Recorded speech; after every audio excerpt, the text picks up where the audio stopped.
Hey guys, how are you? It's been a lot of speakers, I know, so thanks for sticking in there. Um, has anyone ever done an olive oil tasting before? Okay, a bunch of hands are going up. Wow, that's a lot. I guess you're all in the food world to some degree. Um, a lot of people think olive oil is olive oil is olive oil. That it's one thing, and they treat it as a liquid fat. But really, olive oil is a fresh fruit juice, and the type of olive you use and when you harvest it, where it's grown, how you extract the oil, and how quickly you use it once it's in your hands matters tremendously. There are hundreds of different olive cultivars throughout the world, and I think it's important to understand how to use them in the different cuisines. Some of them are going to be buttery and sweet and light and delicate. Others are going to be really grassy, bitter, peppery, and robust. And they each have their own unique attributes that you can use in a regional food. And they do grow olive oil all over the world now. They grow olive trees all over the world. It's not just in the Mediterranean, it's in Australia, New Zealand, California, South Africa, Chile, Argentina, Uruguay. So it has become a global food. I'm an oleologist. I'm a certified sensory expert, and as I'm sure you all know, there's a lot of fraud in the olive oil world, and it's important to have people who know how to sense for defects in olive oil. We'll talk a little bit about what makes an oil extra virgin or not, but it really has to do with the health and integrity of the olives and getting them from tree to mill in mint condition as quickly as possible. And so a lot of producers, this is someone in Spain, and they'll have these different tanks, and they'll harvest some early, some middle, and some late, and then they'll create custom blends around that. The really early harvests are really bitter beyond what's practical. The late harvests, you get more quantity of oil, but it's more buttery and neutral and delicate. So they'll find ratios like 90% mid-harvest with 10% early harvest to give it that pop that it needs. So there's a whole world of that goes on. If you take one country, like Italy, for example, which has the most amount of olive cultivars of any one single country, they have over 500, and they grow different olives in different places. So in Liguria, that upper crescent moon-shaped area, they grow mainly the Taggiasca olive, named after the town of Taggia. In Tuscany, the Frantoio olive, the Moriolo, the Lecchino, or the Pendolino. In Sicily, the Nocellara, the Biancolilla, the Cerasuola, or the Tonda Iblea. In Puglia, it's mainly the Coratina olive, which is known for its really high polyphenol levels. So it's hyper-regional, and sure enough, those olive cultivars that grow there naturally go with the food that comes from that area. So this is an olive tree in the town of Orvieto in Umbria, which is in central Italy. And you kind of see where it's located, high on the hillside, lots of sunlight, lots of wind, which is very important. You don't want your olives being wet for too long. They like these dry, limestone-rich soils. The tree is pretty small, which allows them to hand harvest it, which is also important. When you see $25, $30, $35 bottles of oil, and you kind of wonder, why is that $30 and why is another one $10? They both say they're extra virgin. Usually the more expensive ones, they hand harvest them. And when you do that, you can hand clean the olives and remove any bad olives. And when you use machines, the bad olives fall down with the good olives, and you end up getting dirtier oil. And at a certain percentage, you then start having defects in the oil, and that prevents it from being extra virgin, which is one criteria. Other places, like in Jaén, Spain, which is the largest human-planted tree forest in the world, which consists of 60 million olive trees, they mainly harvest by machines, and you're going to get totally different flavor profiles here. They're going to harvest at a different time. They mainly grow the Arbequina and the Picual olives, which they don't really grow in Italy. And it's a whole different landscape than something like this on a hillside. It's just kind of like these long, flat, rolling plains. And sure enough, these oils are more mellow and soft than a really intense Tuscan or Umbrian olive oil, generally speaking. I got my start in olive oil. I took a trip from the Arctic Circle down to the Sahara Desert when I was 24 with a backpack, and I just happened to be in Italy at the time of the olive harvest. And an old friend of mine introduced me to this woman, Nadia Gasparini Rossi, in the town of Arezzo, which is an hour southeast of Florence. And she hand harvests and hand cleans her olives and grows all her own food and prepares everything from scratch. And she took me under her wing And together we started hand harvesting olives. And I just kind of got hooked because I saw that this was it wasn't what she did, it was who she was. And it kind of was the very fiber of her being was olive oil. And after about a year of that, I went back. Or actually, I went there, came back to America. A year later, went back for the harvest. And that second year of harvesting olives, I started getting really into it. And then I started working in olive oil in America. I then started doing olive oil seminars at different restaurants, and I did one at Mario Batali's restaurant Otto for the staff there, and that went well. And then when Eataly opened, Mario hired me to work with the olive oil selection there. And Eataly has over 100 different single estate extra virgin olive oils from the north to south of Italy. And then I started teaching there, and then I became a certified taster at Onau, which is Italy's oldest olive oil sensory school in Liguria, which they have international courses you can sign up for.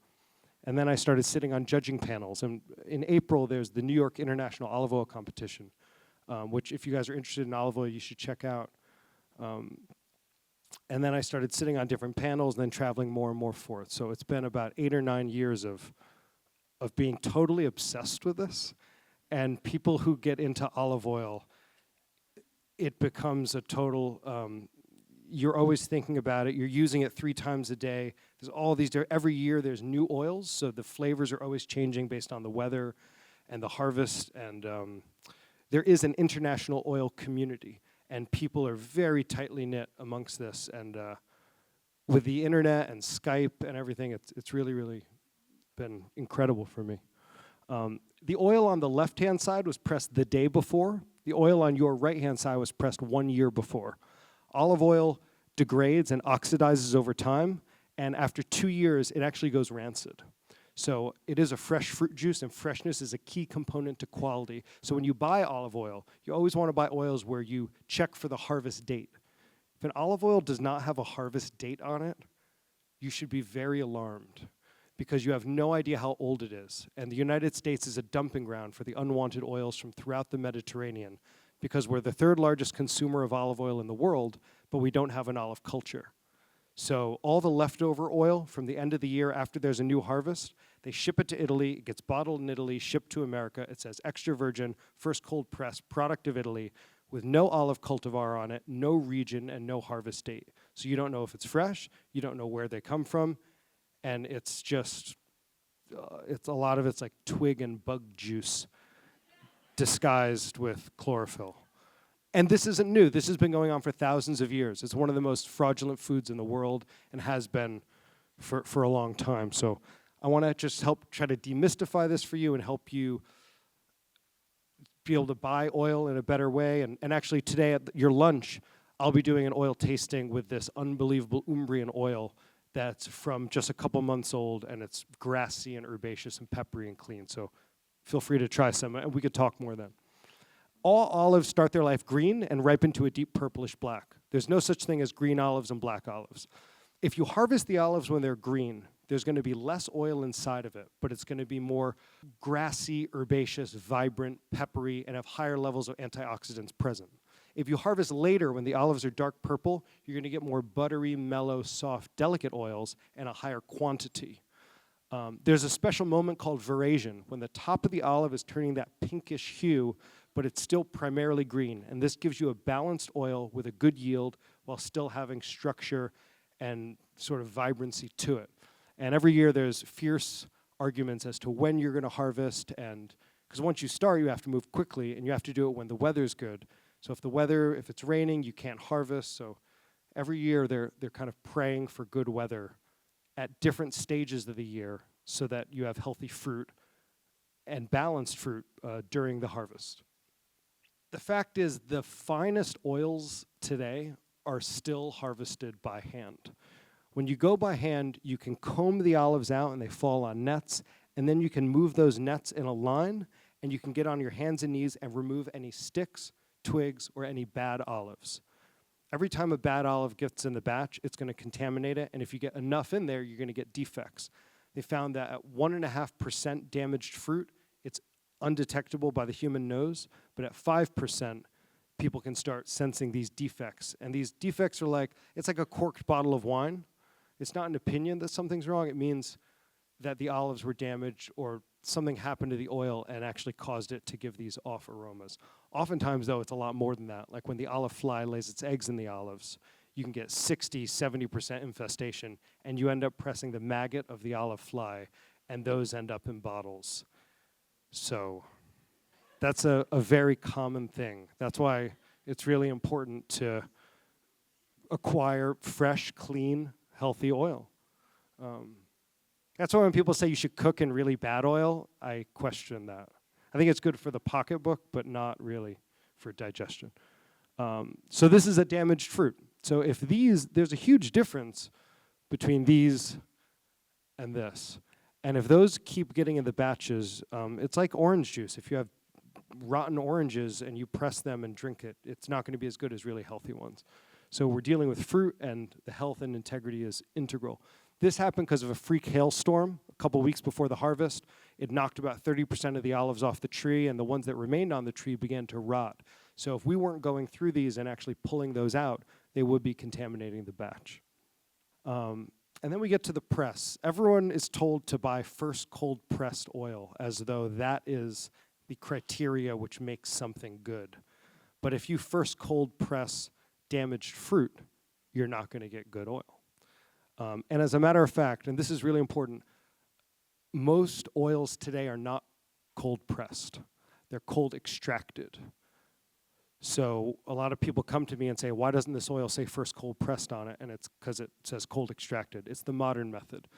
In the traditional method, which this photo is from the south of France, olives are put onto this moat.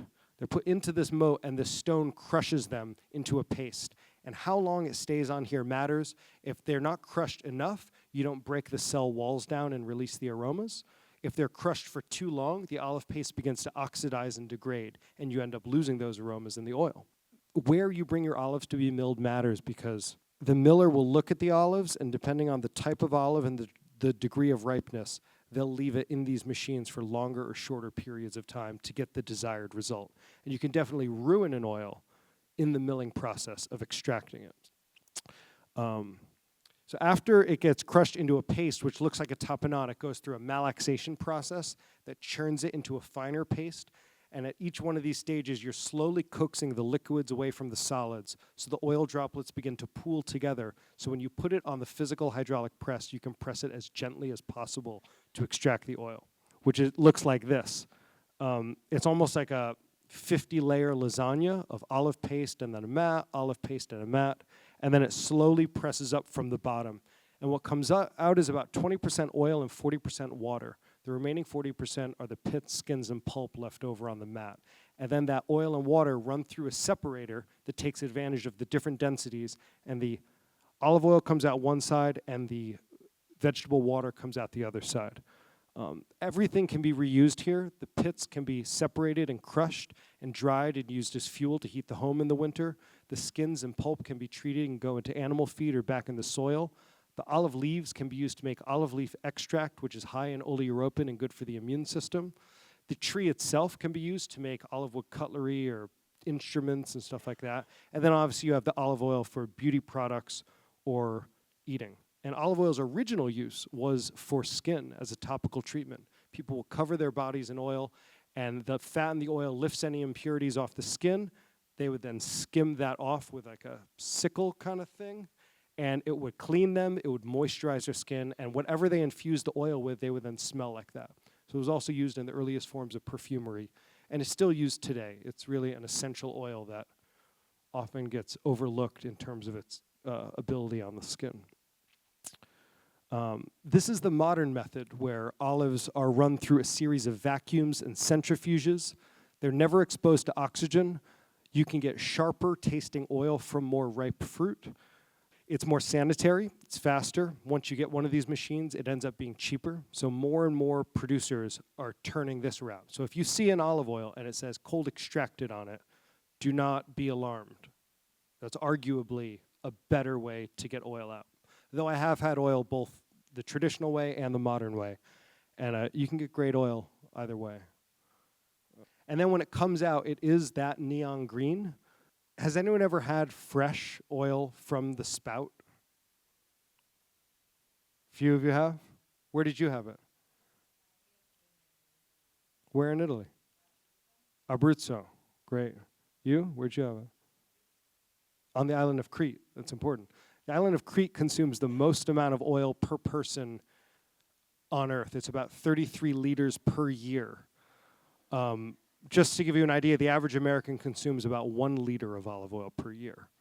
So it is in the food there, you literally drag it through a puddle of olive oil before putting it to your mouth, bite after bite. And olive oil satiates you. It helps you digest your food. It adds velvety, unctuous texture to things, and is really the backbone of what it means to embody the Mediterranean diet, is really the substitution of olive oil as the primary fat, which is a fruit fat, in place of butter or other animal fats. So it's very, very healthy. However, you can never judge an oil by the color. I'm sure you've seen some of the fraud that's come out. They actually dye oils with chlorophyll to make it look greener. So never look at an oil and think the greener it is, the better. Sometimes these yellowish colored oils can taste really grassy and peppery. Other times, really green oils can actually taste neutral or even bad.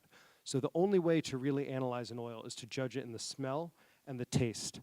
And normally when I do these lectures, we all taste olive oil together so we can learn about this. But we're going to do that at the lunch. Anyone who wants to come over, I'll have a table and we can taste oil together, and I'll teach you how to taste and smell. And you'll notice you're going to get this bitter, peppery sensation in the back of the throat. And what causes that peppery burn is caused by oleocanthal, which is an antioxidant naturally found in the oil and is considered an attribute. A lot of people think that that's acidity, but it's not. It's a really, really good thing. So there are sensory schools and places to learn how to taste oil, because one of the issues is that since we've had so much bad oil in America for so many decades, they'll do tastings and they'll put 3 bad oils out and 1 good one, and people think the good oil is actually the bad oil because we've gotten so used to it because of our taste memory. So there are schools which will teach you how to do this, and you'll also learn about the different olive cultivars. One of the things I notice when people come to buy oil from me, they don't know the flavor profiles of different olives, and it's like going into a wine store and not knowing any grapes and not having tasted any wines. It's really, really hard to make an educated purchase if you don't know about the grapes. So you have to get to know your olives in order to be able to make purchases and know what you're getting and make sure that it's fresh too. So given all the fraud out there, and I've been doing these seminars for a few years alongside my business partner, Dan Amatuzzi, who's a wine expert, we sort of came up with this idea to team up with world-class producers that I personally love what they do and love their philosophy and love the oil, and fly over at the moment of harvest, right when everything's pressed, to make custom blends, to airship it back and get it directly to subscribers around the country, just to cut out all the bullshit and just get great oil directly to people, super fresh. And to do that, we actually chase the harvest from northern and southern hemisphere. In the northern hemisphere, they harvest in October and November, and in the southern hemisphere, they harvest in May and June. So if you want to come over to the table at lunch, we can actually taste one of these oils from Umbria, and we can talk more about just how to get fresh oil in your life so you're not kind of a victim to a lot of the stuff in the supermarket. So thanks a lot. Thanks for listening.